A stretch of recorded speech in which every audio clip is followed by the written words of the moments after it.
Hello everyone, welcome back to my channel. तो पिछली बार आपको पता है मैंने आपको लेक्चर नंबर 18 में रोल ऑफ आरबीआई समझाया था कि आरबीआई का रोल क्या होता है, क्या नहीं होता है, वो कैसे चीज़ों को कंट्रोल करता है, कैसे नहीं करता है। तो सारी चीज़ें मैंने आपको बता दी थी। आई होप आपने लेक्चर देखा होगा। अगर आपने अभी तक लेक्चर नहीं देखा है आरबीआई पे, आप वो देखिए। उसमें आपको मैंने डिटेल में समझाया हुआ है कि आरबीआई कैसे काम करता है, नहीं काम करता है, और आप इसको रिवीजन के तौर पे भी मान सकते हैं। तो आज का वीडियो जो है, इसमें मैं आपको आरबीआई जो मॉनेटरी पॉलिसी इशू करता है वो कैसे इशू करता है, उसमें कौन से ऑब्जेक्टिव्स रखता है। तो अगर आप चैनल पे अभी नए हैं, पहले चैनल स्टार्ट करने से पहले आप अभी सब्सक्राइब कीजिए चैनल को और बेल आइकन को भी क्लिक कीजिए ताकि जो मैं नए वीडियोस आपके लिए लाऊं उनकी नोटिफिकेशन आप तक ज़रूर पहुंच जाए। तो चलिए स्टार्ट करते हैं हमारा 19th लेक्चर, जिसमें मैं मॉनेटरी पॉलिसी पे आपका एक ओवरव्यू दूंगा। देखिए, सबसे पहले आपको समझने की ज़रूरत है ये जो मॉनेटरी पॉलिसी है ये बनाता कौन है। ये आरबीआई बनाता है। आरबीआई में कौन बनाता है उसको बोलते हैं monetary MPC, monetary policy committee. Question पूछा जाएगा ये किस साल में बनाया गया, आप बोलोगे 2016 में। इसके कितने मेंबर्स होते हैं, आप बोलोगे 6 मेंबर्स। बोला जाएगा कितने मेंबर्स आरबीआई की तरफ से होते हैं, 3 मेंबर्स होते हैं आरबीआई की तरफ से। कितने मेंबर्स सेंट्रल गवर्नमेंट की तरफ से होते हैं, गवर्नमेंट की तरफ से 3 मेंबर्स होते हैं। और कौन इसका चेयरमैन होता है, एक्स ऑफिशियल चेयरमैन, वो होता है गवर्नर ऑफ द आरबीआई। ये आपको पता होना चाहिए। ये भी आपको मैंने बताया है कि भाई ये जो आरबीआई मॉनेटरी पॉलिसी बनाता है ये एक साल में 6 टाइम्स ये बनाता है। कितने टाइम में, एक साल में। सो इसका मतलब ये एक साल में 6 बार बनाता है। इसीलिए इनको बोला जाता है बाई मंथली पॉलिसीज। क्यों? क्योंकि ये 2 महीने में एक बार आ जाती है। ठीक है, बाई मंथली पॉलिसीज।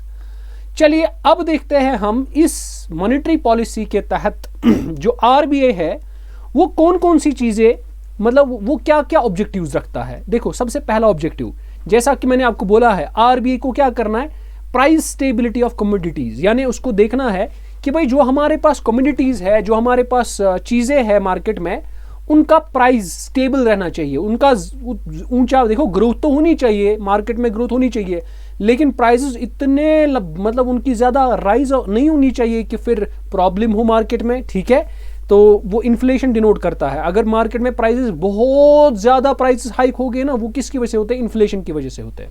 चलो, it guarantees balanced credit expansion. ठीक है, और दूसरा क्या, तो मैंने आपको सारा पढ़ाया है। Guarantees proper balance of exports and imports. इसका काम है, अंडर मॉनेटरी पॉलिसी आ जाता है कि भाई हम जितने इंपोर्ट्स कर रहे हैं, जितने एक्सपोर्ट्स कर रहे हैं, उनमें एक बैलेंस बना रहे। ठीक है, ऐसा ना हो कि हमारे इंपोर्ट्स कम हो। ठीक है, ऐसा ना हो हमारे इंपोर्ट्स ही कम हो, इंपोर्ट्स हमेशा ज़्यादा होने चाहिए। ठीक है, अच्छा, ये सारी चीज़ें इसमें अगर देखो, असल में मसला क्या है मॉनेटरी पॉलिसी का, असल में अगर बेसिक देखेंगे ना, बेसिक ये है कि भाई आरबीआई को मनी सप्लाई कंट्रोल करना होता है, और दूसरा चीज इसमें है, इसको क्रेडिट भी कंट्रोल करना होता है। ये शॉर्ट में मनी सप्लाई है। इसको शॉर्ट में पैसे कंट्रोल करने हैं, supply of money in the market. अब ये वो कैसे करेगा, मैंने आपको ऑलरेडी बोला है। उसके लिए कौन कौन सी चीजें आती है, कौन कौन सी नहीं आती है, वो मैंने आपको बताया है। अब आपको सबसे पहले मैं आपको बताऊं, उसके लिए 2 मेथड्स है। कौन से चीजें हैं जिससे आरबीआई अपने ये जो मॉनेटरी पॉलिसी है उसको इंप्लीमेंट कर पाता है। उसके लिए 2 मेथड्स है। उसको एक को बोलते हैं क्वालिटेटिव मेथड और दूसरा होता है क्वांटिटेटिव मेथड। अगर आपने पिछला वीडियो देखा होगा, उसमें मैंने आपको रीपो रेट के बारे में बताया। उसमें मैंने आपको रीपो बताया था, रिवर्स रीपो रेट बताया था, CRR बताया था, SLR बताया था। ये जो सारी चीज़ें हैं, और मार्जिनल स्टैंडिंग फैसिलिटी भी एक होता है। ठीक है, अभी मैं बताऊंगा ये क्या होता है। तो ये जो सारी चीज़ें हैं, इनसे अगर कंट्रोल इसने किया अपनी इकोनॉमी को, किसने, आरबीआई को, वो बन जाएगा क्वांटिटेटिव मेथड। और अगर इसने क्रेडिट रैशनिंग से किया, एक मेथड आता है उसका नाम है क्रेडिट रैशनिंग मेथड।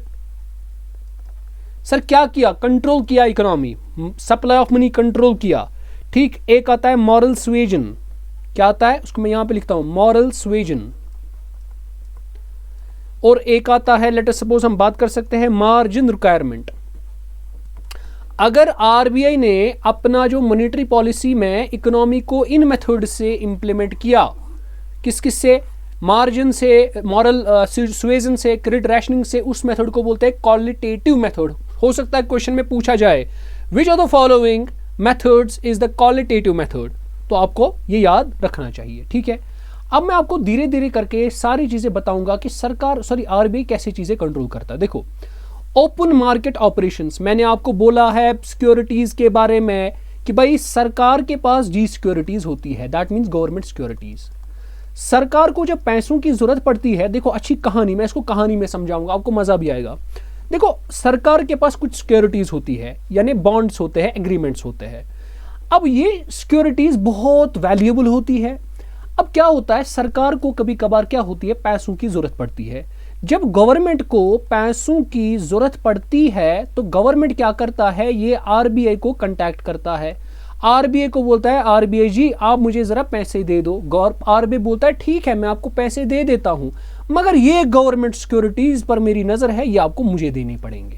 इसका मतलब अभी तक आपने देखा आरबीआई तक अब जी सिक्योरिटीज आ गई है ना। अब देखो, आरबीआई के पास एक स्कीम है, उस स्कीम का नाम है मार्केट स्टेबलाइजेशन स्कीम, एमएसएस। इस स्कीम के तहत आरबीआई एक ऑपरेशन करता है, उसका नाम है ओपन मार्केट ऑपरेशन। इस ऑपरेशन के तहत क्या होता है, देखो अगर मार्केट में इन्फ्लेशन हुआ, यानी सप्लाई ऑफ मनी ज्यादा है, तो आरबीआई को अब मनी खींचना है अपनी ओर, ठीक है, कंट्रोल करना है मनी को। आरबीआई क्या कर सकता है, वो ओपन मार्केट मेथड से भी कर सकता है। कैसे, वो बोलेगा, इसको क्या बोलते हैं, बैंक्स को बताएगा, एनकरेज करेगा बैंक्स को कि भाई आप मेरे से जी सिक्योरिटीज खरीद लो, आप मेरे से बाई करो। यानी आरबीआई जो है ये सेल करेगा अपनी जी सिक्योरिटीज को, किसको देगा, लेट्स सपोज बैंक को देगा। लेट्स सपोज हम एसबीआई बैंक की बात करेंगे, तो इसने अपनी सिक्योरिटीज को किसको भेजा, एसबीआई को। एसबीआई इन रिटर्न आरबीआई को पैसे देता है, मनी देता है।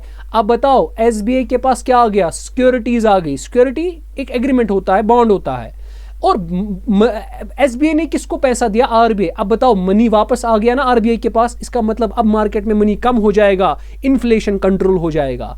अब अगर कभी कभार क्या होता है, मनी मार्केट में कम है, मनी मार्केट में कम है, दैट मीन्स डिफ्लेशन है। अब जब मार्केट में डिफ्लेशन है, सरकार क्या करता है, using this open market operations, सरकार एसबीआई बैंक से बोलता है चलो मैं आपकी जो जी सिक्योरिटी जो आपके पास आपने खरीदी थी कभी, अब है ना एसबीआई के पास जी सिक्योरिटीज, ये बोलता है इसको भाई चलो मैं आपकी जी सिक्योरिटीज को खरीदता हूं, लेट्स सपोज 50 करोड़ में, चलो मैं आपको 50 करोड़ देता हूं, दो ये जी सिक्योरिटी इधर, ठीक है। तो आरबीआई अपने पास जी सिक्योरिटी वापस लेता है, जब वापस लेता है पैसे वापस छोड़ता है, तो जब वापस पैसे छोड़ता है मार्केट में वापस पैसा आता है, तो सप्लाई ऑफ मनी वापस आता है, इसका मतलब डिफ्लेशन ओवरकम होता है। तो ये होता है एक चीज। दूसरा होता है आप रेट से कर सकते हो, यानी आपके पास होता है, जैसे कि मैंने आपको बोला है ये आरबीआई है, ये आपके पास कोई बैंक है, लेट्स सपोज कोई भी बैंक है, सरकार के पास देखो क्या है, बैंक के पास जब भी कभी लोन की जरूरत पड़ती है, पैसों की दिक्कत आ जाती है, बैंक राबिता करता है आरबीआई के पास, ये इसको बोलता है आरबीआई भाई आप मुझे क्या करो, आप मुझे पैसे दो। आरबीआई बोलता है ठीक है आपको मैं पैसे दूंगा, सबसे पहले आपको मॉर्गेज रखना पड़ेगा, जैसे हम अपना हाउस रखते हैं जब हमें लोन लेना होता है, ये आरबीआई बोलता है बैंक को आप अपना जी सिक्योरिटीज मुझे दे दो, अपनी जी सिक्योरिटीज मेरे पास हैंड ओवर कर दो, मैं आपको दूंगा पैसे, लेकिन आपको फिर वापस भी देने पड़ेंगे विद सम इंटरेस्ट, और उस पर जो रेट आती है उसको बोलते हैं रीपो रेट, पढ़ाया है मैंने। और दूसरा चीज होता है अब जब बैंक के पास एक्सेस अमाउंट आ गया, रिजर्व ज्यादा बढ़ गया, तो बैंक इनसिक्योर होता है, जैसे हम इनसिक्योर होते हैं अगर हमारे पास पैसे ज्यादा आते हैं, हम क्या करते हैं बैंक के पास सेव करते हैं। इसी तरीके से जब बैंक के पास भी ज्यादा मनी आ जाता है, ये आरबीआई को बोलता है जरा आरबीआई मेरे पास ज्यादा पैसा आ गया, आप जरा मेरे से ये पैसा ले लो। आरबीआई बोलता है ठीक है मैं लूंगा, लेकिन मैं इसके भी थोड़े कुछ इंटरेस्ट रेट लगा दूंगा, उस इंटरेस्ट को क्या बोलते हैं, रिवर्स रिपो, ठीक है।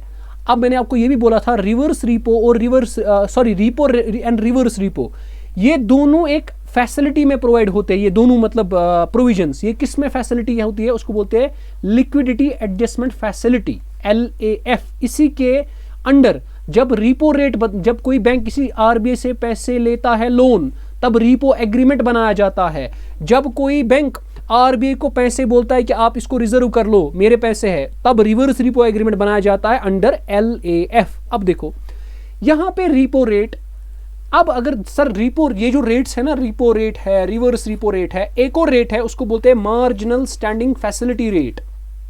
समझ लो, marginal standing facility rate. Sir ये मार्जिनल स्टैंडिंग फैसिलिटी क्या होता है? देखो कभी कभार क्या होता है, लेट सपोज किसी दिन बैंक को एब्रप्टली मनी की जरूरत पड़ गई, बिल्कुल ना ओवरनाइट उसको जरूरत है, उसको अभी के अभी चाहिए, ओवरनाइट चाहिए। तो जब बैंक को ओवरनाइट कोई पैसा चाहिए ना, तो वो प्रॉब्लम में आ जाएगा। हालांकि वो लॉस में नहीं होता है, बस उसको ओवरनाइट उसको पैसा की जरूरत है। जब उसको पैसे की जरूरत है ना, अगेन वो RBI को कांटेक्ट करता है, बोलता है RBI आप भी मेरे सब कुछ हो, बता दो मुझे पैसे। RBI बोलता है ठीक है मैं आपको पैसे दूंगा, लेकिन ये ना ओवरनाइट, इसको जल्दी जल्दी देता है, ओवरनाइट देता है पैसे, बोलता है ठीक है मैं आपको रेट भी लगा दूंगा। उस रेट को बोलते हैं जो ओवरनाइट दिया जाएगा पैसे, उस पर रेट जो आती है ना उसको बोलते हैं मार्जिनल स्टैंडिंग फैसिलिटी रेट। अब मुझे बताना ये है, गवर्नमेंट RBI जो है इन रेट्स के जरिए से भी अपना सप्लाई ऑफ मनी कंट्रोल कर सकता है। जैसे अगर उसने रिपो रेट बढ़ा दिया, उससे क्या होगा, अगर रिपो रेट बढ़ा दिया दैट मींस बैंक्स को ज्यादा से ज्यादा मनी देना पड़ेगा as interest to the RBI। जब ज्यादा से ज्यादा मनी देना पड़ेगा दैट मींस अब मार्केट में मनी कम हो जाएगा। इसका मतलब रिपो रेट इंक्रीज करने से इन्फ्लेशन डिक्रीज होगी या इंक्रीज होगी? इन्फ्लेशन डिक्रीज होगी।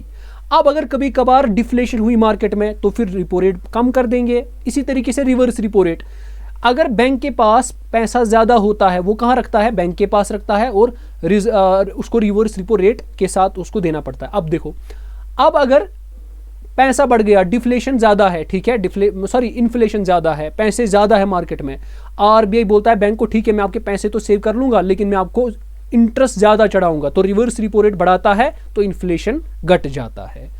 तो ये आप कुछ, इसका मतलब ये जो रेट्स है ये भी मदद करती है मॉनेटरी पॉलिसीज को इंप्लीमेंट करने के लिए।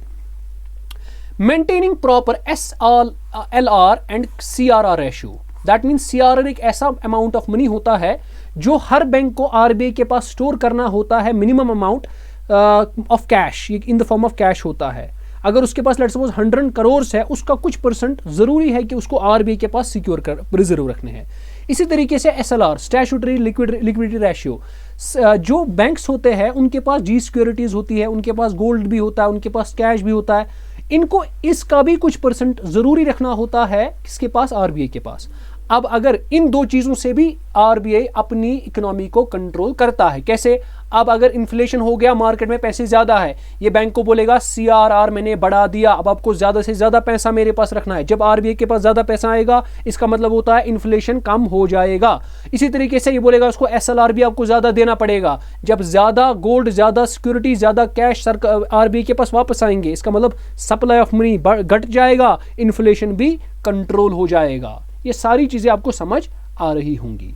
इसके बाद हम आते हैं नेक्स्ट, हमारा है उसको बोलते हैं credit rationing via selective credit control. अब इसको समझ लेना, ठीक है। इसका मतलब होता है क्रेडिट रैशनिंग होता है लिमिटिंग सप्लाई ऑफ लोन्स। देखो आपको पता है बैंक जो है ये कहां से लोन लेते हैं? ये RBI से लोन लेता है। मगर लेट अस सपोज इन्फ्लेशन आ गया, मार्केट में पैसे ज्यादा है, बैंक तो भी RBI को बोलता है कि मुझे लोन दो। अब यहां पे क्या करेगा RBI? वो लिमिट करेगा अपनी सप्लाई ऑफ लोन को, ठीक है। वो कितना लोन दे रहा है बैंक को, वो उसको लिमिट रखेगा, कुछ लिमिट लगाएगा। वो बोलेगा उसको, अगर उसको 50 करोड़ दे रहा था लेट्स सपोज, इससे पहले वो बोलेगा नहीं अब मैं लिमिट रखूंगा, मैं 10 करोड़ से ज्यादा अब नहीं दूंगा लोन। उससे भी आपका कंट्रोल हो सकता है। एक और आपका मेथड है उसको बोलते हैं मॉरल सुएजन। देखो मॉरल सुएजन क्वालिटेटिव है, क्रेडिट रैशनिंग भी क्वालिटेटिव मेथड होता है। मॉरल सुएजन में क्या करता है काम? गवर्नमेंट RBI जो है ये बोलता है, इसको क्या बोलते हैं, बैंक को, ये रिक्वेस्ट करता है बैंक को कि भाई आप फलाना फलाना मेजर कर लो, स्टार्ट कर लो ताकि इकोनॉमी कंट्रोल हो जाए। दैट मीन्स ये इसको रिक्वेस्ट करता है, इसमें डायरेक्ट करता है बैंक्स को।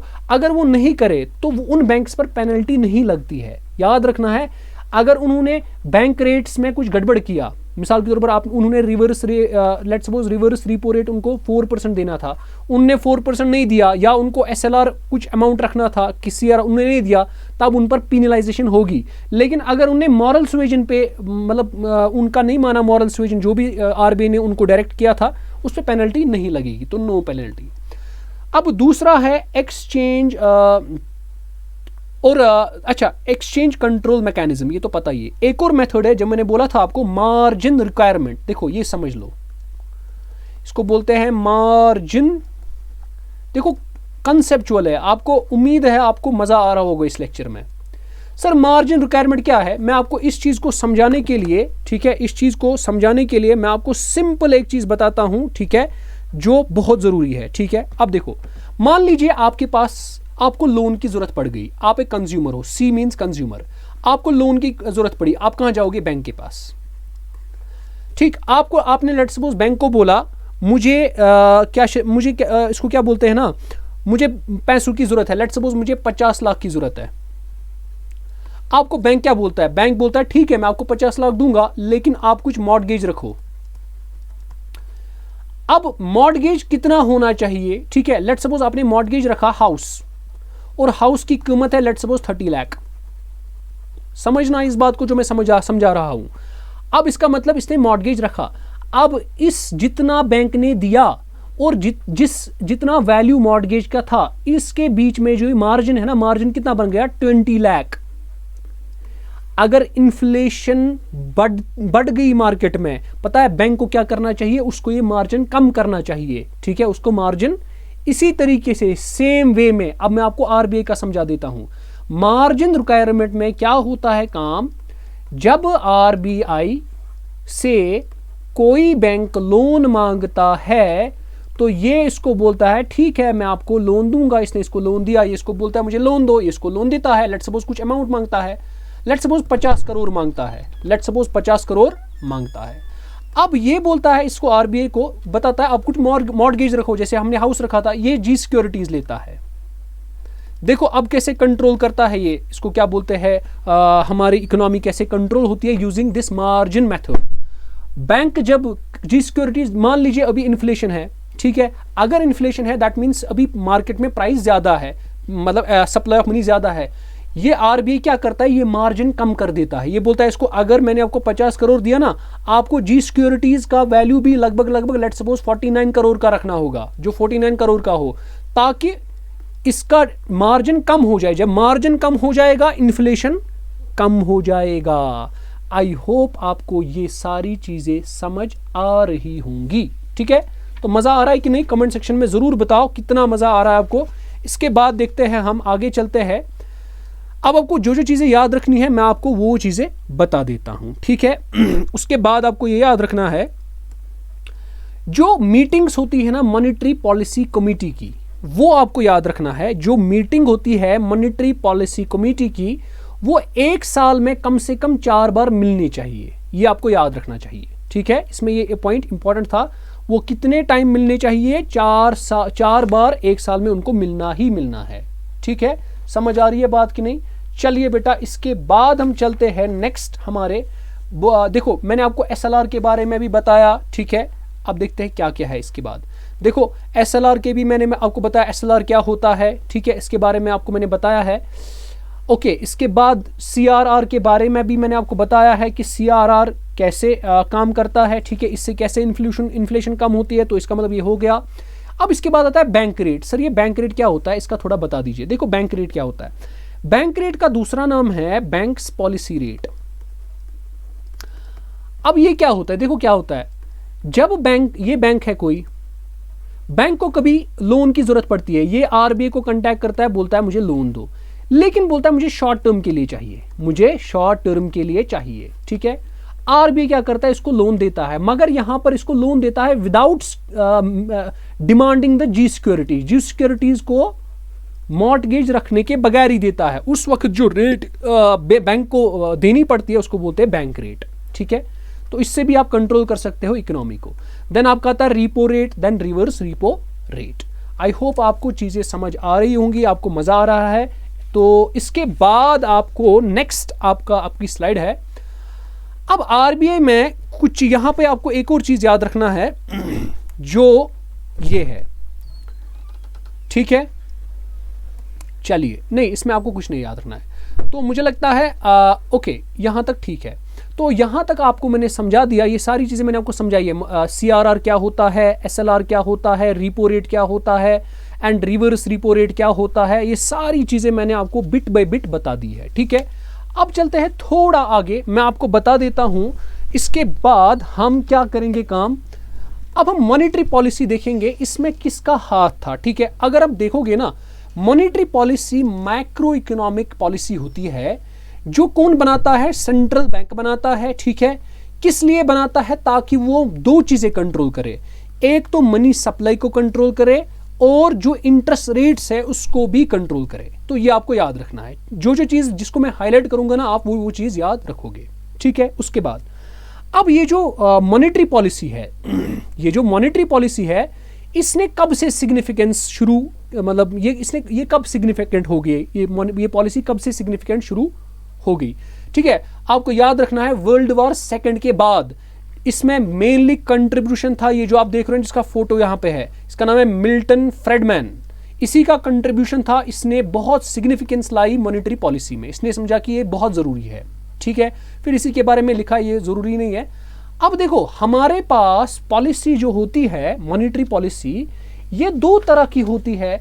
एक पॉलिसी को बोला जाता है एक्सपेंशनरी, क्या बोला जाता है, एक को बोला जाता है एक्सपेंशनरी और दूसरे को बोलते हैं कंट्रैक्शनरी। सर एक्सपेंशनरी पॉलिसी कौन सी होती है, इसको दूसरा नाम बोलते हैं cheap money policy. Cheap money policy का मतलब होता है इस पॉलिसी में इस मॉनेटरी पॉलिसी में एम होता है कि भाई हम अपनी सप्लाई ऑफ मनी इंक्रीज करें, इसीलिए इसको बोलते हैं चीप मनी पॉलिसी। क्यों, क्योंकि जब मनी बढ़ जाएगा ना तो मनी का वैल्यू कम हो जाता है, करेंसी का वैल्यू कम हो जाता है, इसलिए इसको बोलते हैं चीप मनी पॉलिसी, ठीक है। इसमें लिबरेशन होती है, कोई कुछ भी, मिसाल इसमें सप्लाई ऑफ मनी बहुत दिया जाता है। और इसमें एक और चीज किया जाता है एक्सपेंशनरी पॉलिसी में। अब आप खुद बताओ क्या किया जाता है, इसमें जो रेट्स होती है, जो इंटरेस्ट रेट्स होती है, वो बढ़ाई जाती होगी या कम की जाती होगी। इसमें इंटरेस्ट रेट्स कम की जाती होगी, जिसकी वजह से सप्लाई ऑफ मनी बढ़ जाता है। अब सर ये तो हो गया एक्सपेंशनरी। सर कंट्रैक्शनरी क्या होता है, कंट्रैक्शनरी मॉनेटरी पॉलिसी को दूसरा नाम बोलते हैं डियर मनी पॉलिसी। क्यों, क्योंकि इसमें मनी सप्लाई को रोका जाता है, ठीक है। और जो इंटरेस्ट रेट्स है ना, उनको इंक्रीज किया जाता है, जो उनकी नॉर्मल रेट्स है उनसे ज्यादा रखा जाता है, ताकि जो मनी है उसको मनी सप्लाई को थोड़ा कम किया जाए। और इसको डियर क्यों कहा जाता है, क्योंकि जब मनी मार्केट में कम होता है ना तो मनी की वैल्यू ज्यादा बढ़ती है, ठीक है। तो जब मनी की ज्यादा वैल्यू बढ़ती है ना तो मनी डियर बनता है, ठीक है, करीब बनता है, ठीक है, महबूब बनता है, तो इसलिए बोलते हैं डियर मनी पॉलिसी। तो अब देखो हमारे पास मॉनेटरी पॉलिसी के यहां पे बताता है कि हमारे पास दो शक्लें हैं। एक का नाम है इन्फ्लेशन। देखो कभी कभार इन्फ्लेशन होता है या कभी कभार रिसेशन होता है। सर ये इन्फ्लेशन क्या होता है, सर ये रिसेशन क्या होता है। इन्फ्लेशन होता है जब आपके पास बोरोविंग इजी, यानी आप चीजों को आराम से खरीद सकते हो, कंज्यूमर्स बाय मोर, और जो अगर आप कंज्यूमर हो ना आप ज्यादा क्यों, क्योंकि इन्फ्लेशन का मतलब होता है पैसे इंक्रीज होना मार्केट में। जब पैसे इंक्रीज होगा आप ज्यादा से ज्यादा बोरो करोगे, आप कंज्यूमर ज्यादा से ज्यादा आप खरीदोगे, बिजनेस जो है वो एक्सपेंड हो जाएगा और एम्प्लॉयमेंट जो है वो बढ़ जाएगा, है ना, ये सारी चीजें हो जाएगी। इसको बोलते हैं इन्फ्लेशन। दूसरा होता है मॉनेटरी पॉलिसी का दूसरा फेज, उसको बोलते हैं रेसिशन। रेसिशन क्या होता है सर, रेसिशन होता है बेटा जब आपके पास बोरोविंग, देखो रेसिशन होता है जिसमें आपको मनी सप्लाई डिक्रीज हो जाए मनी सप्लाई। जब मनी सप्लाई डिक्रीज हो जाएगा, बोरोविंग डिफिकल्ट हो जाएगा, कंज्यूमर कम बाई करेंगे क्योंकि पैसे ही नहीं होंगे, और बिजनेस जो है ना वो पोस्टपोन करेंगे अपने एक्सपेंशन को, यानी बिजनेस अपने बिजनेस को एक्सपैंड नहीं करेंगे, वो चाहेंगे अब जो जिस पोजीशन पे है अब उसी को थोड़ा मेंटेन करेंगे, और यहाँ इस रिसेशन में अनएम्प्लॉयमेंट्स बढ़ती है, ठीक है, याद रखा। अब इसके बाद आ जाते हैं हमारे जो ये मॉनेटरी पॉलिसी है बेटा, इसमें हमारे पास क्या ऑब्जेक्टिव्स होते हैं? देखो, हर कंट्री में अलग अलग ऑब्जेक्टिव होता है। अगर आपकी डेवलप्ड इकोनॉमी है, कौन सी इकोनॉमी है? Developed economy. डेवलप्ड इकोनॉमी में मॉनेटरी पॉलिसी का ऑब्जेक्टिव यानी फंक्शन उसका ये होता है कि भाई जो आपका इकोनॉमिक सिस्टम है, जो आपकी इकोनॉमी है, उसको बस स्टेबलाइज कर लो, उसको बस मेंटेन कर लो इक्विलिब्रियम में। क्योंकि ऑलरेडी जो हमारे पास डेवलप्ड इकोनॉमीज होती है वो मतलब इक्विलिब्रियम में होती है, उसको अब और ग्रोथ करने की जरूरत नहीं है, ठीक है। अब उसमें क्या किया जाता है कि भाई हम स्टेबिलिटी मेंटेन किया जाए। मॉनेटरी पॉलिसी इसीलिए लाई जाती है उन इकोनॉमी में ताकि स्टेबिलिटी आए या मेंटेन हो जाए इक्विलिब्रियम इकोनॉमी में, ठीक है। लेकिन जैसे हमारे पास हमारे पास इकोनॉमी अंडर डेवलप्ड है, ठीक है। हमारी जो मॉनेटरी पॉलिसी है उसमें क्या किया जाता है कि भाई हमारी इकोनॉमिक प्रोग्रेस हो जाए, ठीक है। हम ऐसे कंडीशंस चूज करते हैं जिससे हमारी इकोनॉमिक प्रोग्रेस हो जाए और हमारी इकोनॉमी जो है वो एक्सपैंड हो जाएगी, ठीक है। तो ये दो चीजें फर्क है। अब देखो, हमारे पास कुछ स्पेसिफिक ऑब्जेक्टिव्स है मॉनेटरी पॉलिसी के। जैसे पहला है neutrality of money, stability of exchange, price stability, full employment, economic growth, equilibrium in balance of payment. ये मैं सारी चीजें अगले वीडियो में बताऊंगा, लेकिन फिलहाल इस वीडियो में थोड़ा ये समझ लो कि सर ये बैलेंस ऑफ पेमेंट क्या होता है। देखो, जो आपके पास आप क्या करते हो, इंटरनेशनली आप ट्रांजैक्शंस करते हो। सो इंटरनेशनल ट्रांजैक्शंस होती है ना। आपको पता है, आप कोई चीज इंपोर्ट करते हो, कुछ चीज बाहर से मंगवाते हो, दैट मीन्स एक्सपोर्ट करते हो। अब इन इंपोर्ट्स का और इन एक्सपोर्ट्स का आपस में इक्विलिब्रियम होना चाहिए। ऐसा नहीं होना चाहिए कि इनमें कुछ डिसइक्विलिब्रियम हो और हमारी इकोनॉमी पे असर आ जाए। तो ये चीज भी किसको देखना है? मॉनेटरी पॉलिसी के अंडर आता है। ये सारी चीजें, ऑब्जेक्टिव नंबर 1, ऑब्जेक्टिव 2, 3, 4, 5, 6, ये सारी चीजें हम अगले वीडियो में इंशाल्लाह, लास्ट वीडियो होगा मॉनेटरी पॉलिसी का, उसमें मैं आपको समझा दूंगा कि भाई ये सारी चीजें क्या होती है। और भी थोड़ी थोड़ी जो इंफॉर्मेशन होगी, जो मुझे लगेगा, वो मैं आपको प्रोवाइड कर लूंगा। आई होप आपको वीडियो अच्छी लगी होगी। इंशाल्लाह अगले वीडियो में हम इंशाल्लाह इस मॉनेटरी पॉलिसी को कंप्लीट कर लेंगे। तो इंशाल्लाह मिलते हैं हम अगले वीडियो में। तब तक के लिए खुदा हाफिज।